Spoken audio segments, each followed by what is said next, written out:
First runner-up.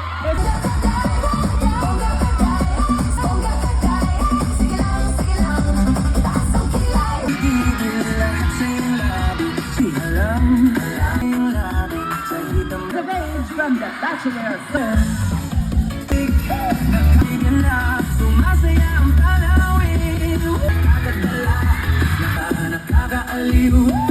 Grabe mga Mara, ito nga ang ilang kaganapan ng hambugera sa naganap nga na Mr. and Miss CBAA 2026. At syempre mga Mariko, dito nga lang yung gaganapin sa LSPU Santa Cruz Campus. Biglaan din naman itong racket ito mga Mariko. Buti na lang talaga walang schedule ng mga hambugera, kaya naman tayo ay for the go. Nakakatuwa nga lang din mga Mariko dahil nga pagdating namin dyan ay sila Miss Iggy Herradura pala ang pageant director. O diba? At ito naman si Sir Billy Makabuhay mga Mariko, ang mismong pageant organizer ng Mr. and Miss CBAA 2026. Dahil nga maaga kami nakarating sa school mga Mariko, ay nais ko na nga lang din itong aking hair extension tsaka iba pa naming gagamitin para mamaya ay tuloy-tuloy na ang laban. Alam nyo ba mga Mariko na 4 days nga lang yung naging preparation ng ating FYB production team. Pero kita mo naman na talaga nga naman pasaisbog pa rin. Iba pa rin talaga kapag meron ngang production team na katuwang nga ang ating organizer. Para na din talaga mas maging maganda at maayos nga magiging flow ng pageant. Sa part nga na ito ay maaga na nga lang din kami nagsimula dyan para nga mahaba nga din yung ating preparation. At sa mga nagtatanong nga kung ano yung false eyelashes at false eyelashes glue na aming ginagamit ay ito nga from Paul Lash. Talaga nga naman pang malakasan nga ito. Kaya naman kung gusto mo nga din subukan ay nandyan na nga din sa comment section. O diba,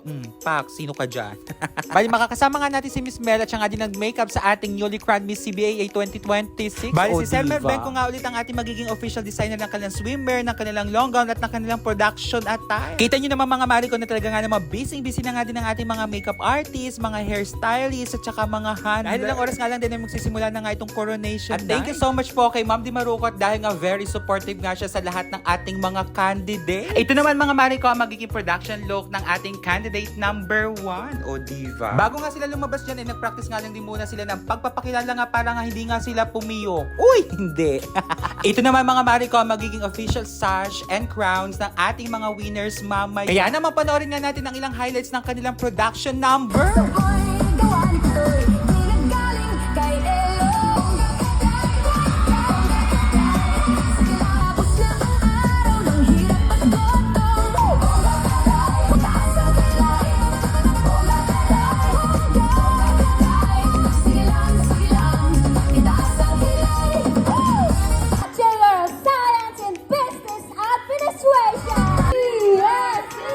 Bachelor of Science in Accountancy.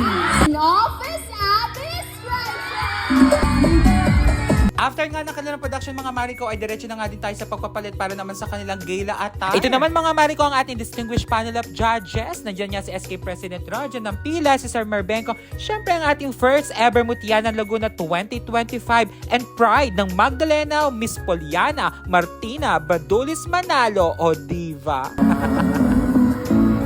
Saluba ko from the Bachelor of Science in this Ralph Lauren 90 watching social. Part nga na ito mga Mariko, ang next segment nga dyan ay ang swimsuit. O diba? Kaya naman thank you so much nga sa power assist dyan kay Eve, kay Riley at kay Marlu.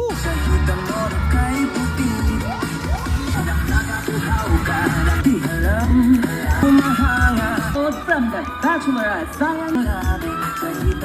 Here's the page from the Bachelor of Science.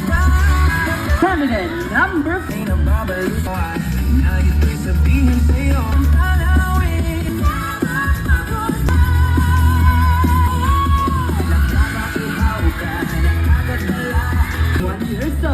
From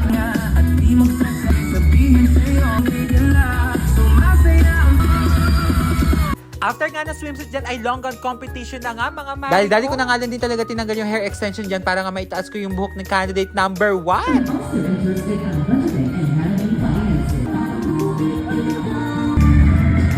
At habang ang narampa pa dyan yung ibang mga candidates, kami nga dito ay naglilinis nga din ng aming mga gamit para nga pag-uwi namin ay go, go, go na. At ito na nga talaga ang nakakakaba sa lahat, ang question and answer portion. Dahil dito na nga magkakaalaman kung sino nga ba mag-uwi ng corona.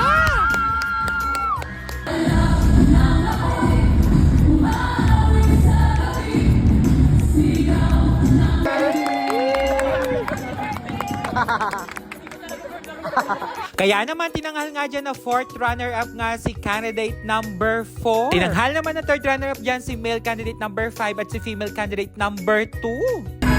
Candidate number 3, our Miss CBAA second runner-up, candidate number 1. Para nga sa second runner-up mga Mariko, ito nga ay nakuha ni male candidate number 3 at ang aming alaga na si candidate number 1. Third, CBAA, candidate number 2. And our Mr.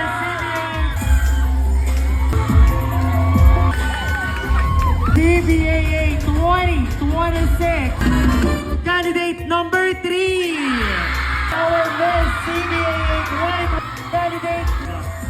20, candidate number 1. Our Mr. and Miss CBAA 2026, Mr. CBAA candidate number 2 and Miss CBAA candidate number 3. And there you have it, ladies and gentlemen, your newly crowned Mr. and Miss CBAA 2026. O, diva? Kaya naman, congratulations nga sa lahat ng ating mga candidates. At syempre, congratulations din sa ating mga organizers, sa ating Moy Epi production team, ganun sa mga designers, sa hosts, sa mga sponsors. Congratulations! O, diva? At dito na nga nagtatapos ang vlog ng Hambugera ngayong araw. Just keep on watching. Bye! O, diva?